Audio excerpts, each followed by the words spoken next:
नमस्कार दोस्तों।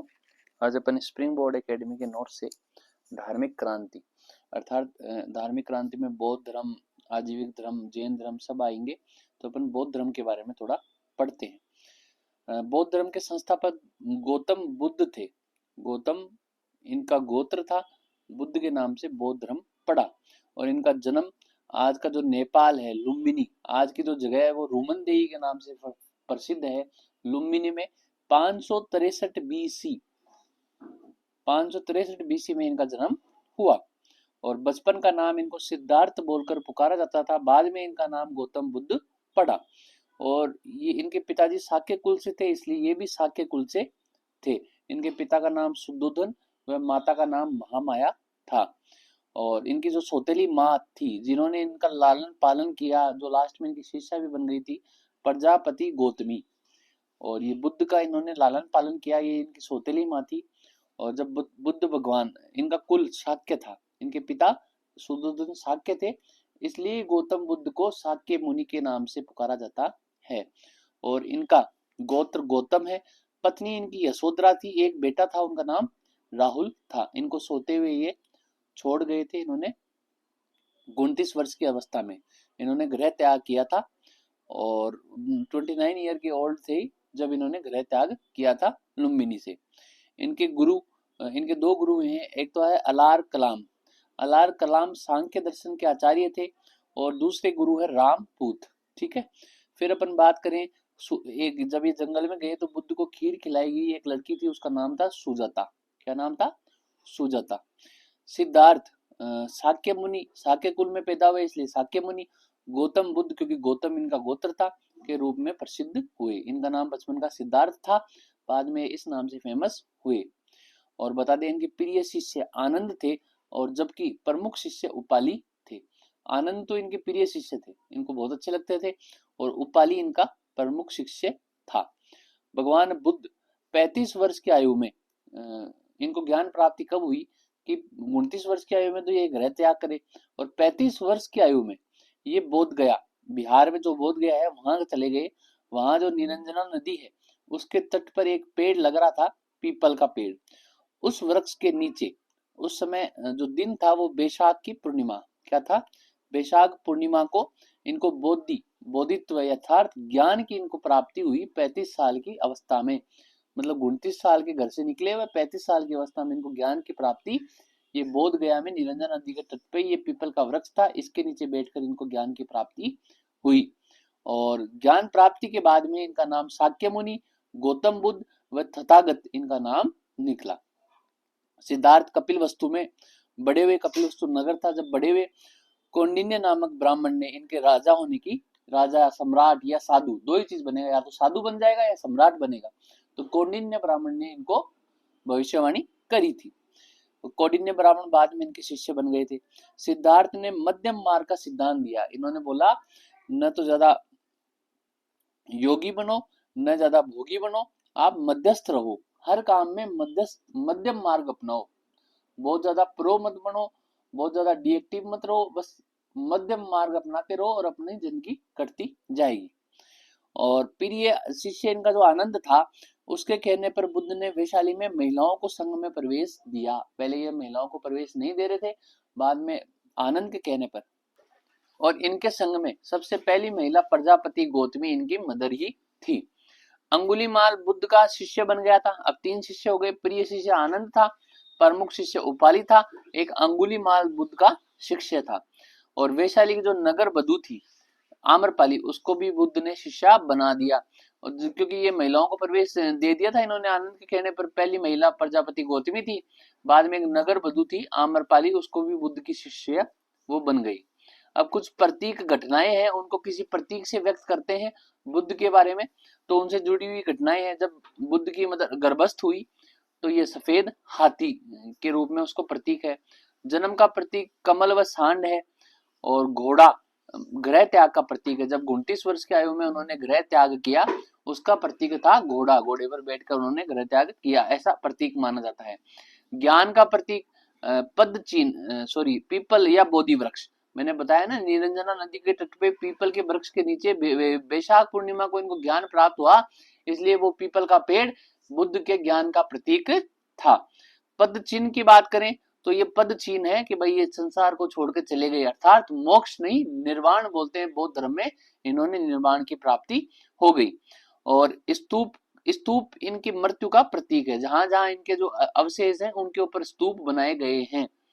फिर बात करें महाविनिष्करण, ग्रह त्याग, ये 29 वर्ष की आयु में इन्होंने ग्रह त्याग किया, अर्थात घोड़ा जिसका प्रतीक था उस क्रिया को बोलते हैं महाविनिष्क्रमण।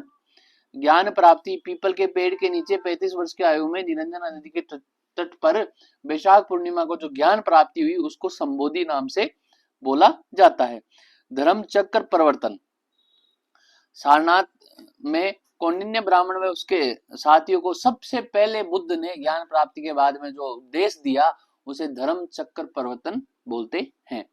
महापरिनिर्वाण, 80 वर्ष की आयु में उन्होंने कुशीनारा में इनकी मृत्यु हुई। कुशीनारा में, कुशी नगर जिसको बोलते हैं उसे महापरिनिर्वाण बोलते हैं। निर्वाण एक्चुअल में बुद्ध धर्म में मोक्ष प्राप्ति को निर्वाण बोला जाता है। तो बुद्ध के प्रतीक थे। बुद्ध की शिक्षाएं, 4 घटनाओं ने बुद्ध को प्रभावित किया। जब बुद्ध जा रहे थे तो 4 घटनाओं को देखकर वो प्रभावित हुए। एक घटना, वृद्ध व्यक्ति को देखा उन्होंने तो दुख समझा, भाई दुखी है, वृद्ध व्यक्ति है। बीमार व्यक्ति को उन्होंने देखा, एक मृत व्यक्ति को देखा और एक संत और फकीर को देखा। इनको देखते हुए उनको उनके जीवन को प्रभावित किया, बाद में वो साधु या संत बने। वृद्ध व्यक्ति और बीमार व्यक्ति और मृत व्यक्ति और एक साधु या फकीर, तो ठीक है। फिर अपन बोलते हैं 4 आर्य सत्य जो बुद्ध ने दिए। उन्होंने बोला दुख है, दुख हर जगह है और दुख का कारण भी है कि दुख क्यों हुआ, किस कारण दुख हुआ। मुख्यतः कारण ये अविद्या को बताते हैं कि भाई विद्या, ज्ञान नहीं था इसलिए दुख हुआ। तीसरा है दुख कारण का निवारण भी है, कहीं ना कहीं इसका निवारण मिलेगा। आपके जीवन में अगर खड्डा आया है तो ऊंचाई आपको मिलेगी, अर्थात खड्डे से आप बाहर निकलोगे ही।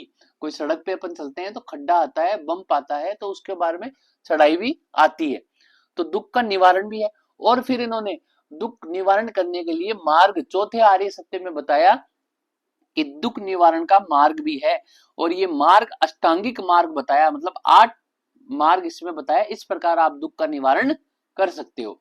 तो ये 4 आर्य सत्य भगवान बुद्ध ने बताए। फिर अपन बात करते हैं अष्टांगिक मार्ग की। तो जो चौथा आर्य सत्य है जिसमें इन्होंने बताया दुख का निवारण मार्ग है, तो वो मार्ग क्या है, 8 मार्ग इन्होंने बताया। तो भगवान बुद्ध ने चौथे आर्य सत्य के तहत इसका प्रतिपादन किया, अष्टांगिक मार्ग का। अब इसमें बात करें, यदि अष्टांगिक मार्ग का पालन किया जाए तो निर्वाण की प्राप्ति अर्थात दुखों से मुक्ति हो जाएगी, निर्वाण की प्राप्ति हो जाएगी। तो इन्होंने बताया, एक तो है सम्यक दृष्टि, अपनी दृष्टि सम्यक रखें, सम्यक संकल्प, सम्यक वाक, सम्यक कर्मांत, सम्यक आजीव, सम्यक व्यायाम, सम्यक स्मृति और सम्यक समाधि। इन चीजों से व्यक्ति अगर पालन कर ले तो उसे मोक्ष और निर्वाण की प्राप्ति हो जाएगी, और निर्वाण की प्राप्ति होते ही उसके सारे दुख अपने आप ही मिट जाएंगे। तो आप इसी क्रम में याद रखना, दृष्टि, संकल्प, वाक, कर्मांत, आजीव, व्यायाम, स्मृति और समाधि। अब बात करें, बुद्ध धर्म से पूछ लेगा भाई प्रतीत्य समुत्पाद, दे देगा टर्म और पूछ लेगा ये बुद्ध धर्म से है, जैन धर्म से है, आजीव धर्म से है। तो आपको याद रखना है, प्रतीत्य समुत्पाद का बेसिकली अर्थ होता है ऐसा होने पर वैसा होना। प्रतीत्य समुत्पाद उसका उत्पाद है, अगर ऐसा घटित होगा तो ही वैसा होगा। तो ये बुद्ध धर्म से संबंधित टर्म है जो बुद्ध ने दी। यह बौद्ध धर्म का कार्य कारण का सिद्धांत है कि भाई कार्य के पीछे, हर कार्य के पीछे कारण छुपा हुआ होता है, उस कारण के लिए ही वो कारण होता है, इसलिए वो कार्य होता है।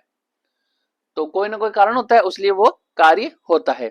इसे बुद्ध ने द्वादश निधान चक्र के द्वारा समझाया, प्रतीत्य समुत्पाद को।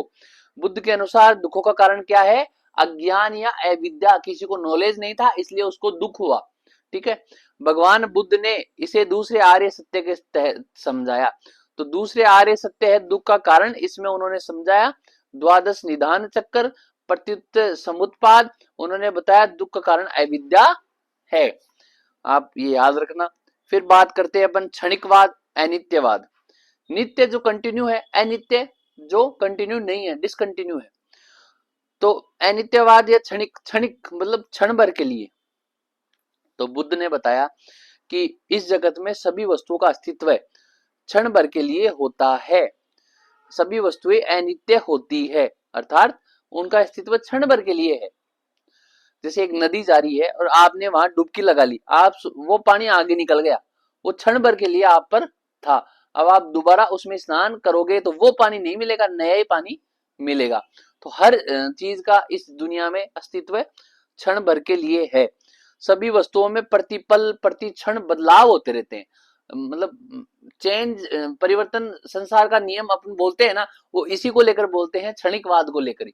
परिवर्तन निश्चित है, परिवर्तन तो होना ही है। आज जो आपकी परिस्थिति है वो चेंज होगी, लेकिन हम इस बदलाव को समझ नहीं पाते क्योंकि ये बहुत सूक्ष्म बदलाव होता है और हम इसको समझ नहीं पाते। जैसे हम में बदलाव हो रहा है प्रतिक्षण, अपन बचपन में कैसे थे, बाद में कैसे हुए, लेकिन अपन इसको ब्रॉड लेवल पे देखते हैं कि भाई बचपन की फोटो ऐसे है, अब की फोटो ऐसे है, लेकिन जो बीच में परिवर्तन हुआ वो अपन आंखों से देख नहीं पाते, महसूस नहीं कर पाते, क्योंकि हमारी बुद्धि अत्यंत धीमी है। ये बुद्ध ने बताया क्षणिकवाद या अनित्यवाद। उदाहरण, बुद्ध के अनुसार हम एक नदी में 2 बार स्नान नहीं कर सकते। अब बात करें अनात्मवाद, आत्मा को लेकर बुद्ध ने कहा, भगवान बुद्ध ने बताया कि आत्मा लेकिन नित्य और शाश्वत है, एवर लास्टिंग। आत्मा न तो मरती है और नित्य और शाश्वत है। बुद्ध के अनुसार आत्मा क्या है? जो विचारों का प्रवाह है वो आत्मा। आत्मा कोई पर्टिकुलर चीज नहीं है, केवल जो अपने विचार है इनका जो प्रवाह है, विचारों को उन्होंने विज्ञान बोला, विज्ञानों का जो प्रवाह है वही क्या है? आत्मा है। और विज्ञानों के प्रवाह का पुनर्जन्म होता है। तो विज्ञानों के प्रवाह का क्या होता है? पुनर्जन्म होता है। तो इसलिए आत्मा का भी क्या होता है? पुनर्जन्म बुद्ध के अनुसार होता है। अनात्मवाद इन्होंने बोला। अब बात करें निर्वाण की, तो मैंने बताया मोक्ष प्राप्ति को अपन मोक्ष प्राप्ति बोलते हैं, ये बौद्ध धर्म में निर्वाण बोलते हैं। तो इसका अर्थ है बुझ जाना, अर्थात आत्मा वही बुझ जाएगी, अर्थात विचार बुझ जाएंगे, अर्थात विज्ञान बुझ जाएंगे। हमारे जो विज्ञान है वो बुझ जाएंगे, उस अवस्था को निर्वाण प्राप्ति कहा। यही जीवन का अंतिम सत्य है, यही जीवन का अंतिम लक्ष्य है, यही जीवन का अंतिम लक्ष्य है। इसके बाद में कोई दुख नहीं आपको रहेगा। भगवान बुद्ध ने निर्वाण की अवस्था का उल्लेख नहीं किया। तीसरे आर्य सत्य के तहत निर्वाण का उन्होंने प्रतिपादन किया, जो बताया ना दुख का निवारण है, उसके तहत उन्होंने निर्वाण का प्रतिपादन किया। दुख का निवारण उन्होंने बताया ना, दुख का निवारण है, तो वो उन्होंने बताया निर्वाण है। इसके तहत उन्होंने अविद्या बताया, इसके तहत अष्टांगिक मार्ग बताया कि 8 मार्ग है, इस प्रकार आप निर्वाण की प्राप्ति कर सकते हो। बौद्ध धर्म ने कर्म सिद्धांत व पुनर्जन्म में विश्वास बौद्ध धर्म करता है, पुनर्जन्म में विश्वास करता है। भगवान बुद्ध ईश्वर, भगवान बुद्ध निर्वाण, ईश्वर, परम तत्व आदि प्रश्नों पर मुस्कुरा दिया करते थे, उनका कोई रिप्लाई नहीं करते थे। बौद्ध अनिश्वरवादी धर्म है, ठीक है, और बुद्ध ज्ञातावादी थे। विज्ञानवाद या योगचार, ये मैत्रेय द्वारा दिया गया सिद्धांत था। इसके अनुसार केवल विज्ञानों का प्रवाह का ही अस्तित्व है। विज्ञान मतलब जो विचारों का ही अस्तित्व इस दुनिया में है। मैत्रेय भविष्य के बुद्ध कहलाई। और बुद्ध धर्म में 3 रत्न है, बुद्ध, धम्म और संघ। बुद्ध, संघ और धम्म, ये बुद्ध के 3 रत्न हैं। अब बात करें बौद्धों की संगतियां हुई, सब लोग मिले, इकट्ठे हुए, बुद्ध पे धर्म पे विचार किया। तो ये संगतियां आपको सूत्र द्वारा याद करनी पड़ेगी। 483 बीसी में प्रथम, 383 में 100 साल बाद में प्रथम, फिर 251 बीसी में द्वितीय, फिर तृतीय, फिर पहली शताब्दी में चौथी। और जो शासक हैं संगीतियां कराने वाले, जब प्रथम हुई 483 बीसी में अजात शत्रु ने करवाया, राजगृह में करवाया, और इसके जो अध्यक्ष थे महाकश्यप थे। फिर 383 बीसी में जो हुई 100 साल बाद में इसके, वो काल अशोक ने करवाया, वैशाली में करवाया, सब्बाकामी साहब कमीर इसके अध्यक्ष थे। 251 बीसी में अशोक ने करवाया, शासक अशोक थे, स्थान पाटलिपुत्र था और उसका अध्यक्ष अशोक ने बनाया मोगलीपुत्र तिष्को। पहली शताब्दी में कनिष्क के द्वारा कराया गया कुंडलवन कश्मीर में, और इसके अध्यक्ष थे वासुमित्र, उपाध्यक्ष अश्व घोष थे। तो इसको अपन फॉर्मूले से याद करें, अका अका अका एक। तो अजातशत्रु, कालाशोक, अशोक और कनिष्क ये शासक हो गए। और रावे पाकू, रावे पाकू, राजगृह, वैशाली, पाटलिपुत्र और कुंडलवन, इसलिए आपको याद हो जाएगा। अध्यक्ष में महाकश्यप, सभा का भी सभामीर कमीर और मोगलीपुत्र तिस और वासुमित्र, ये इसके अध्यक्ष हो गए।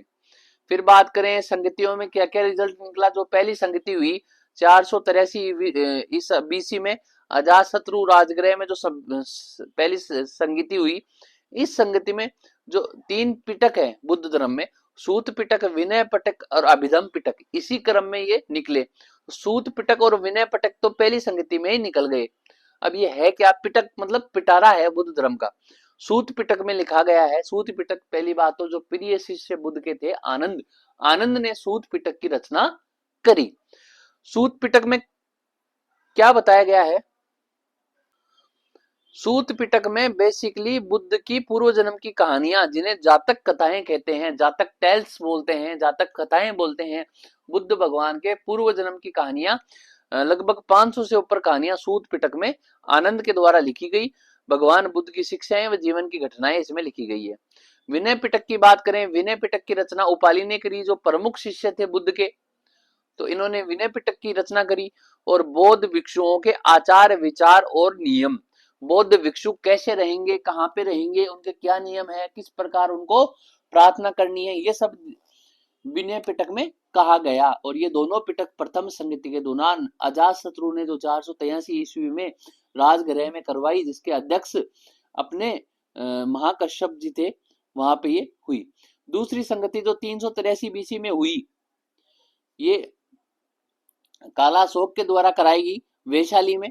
दूसरी बौद्ध संगति, इसके अंदर बौद्ध धर्म को 2 भागों में विभाजित किया गया, एक तो स्थाविर और एक महासंगिक। स्थाविर जो व्यक्तिगत निर्माण चाहते थे, जो व्यक्तिगत मोक्ष की प्राप्ति चाहते थे, और महासंगिक, संगिक मतलब जो संघ में मोक्ष प्राप्ति या निर्माण चाहते थे।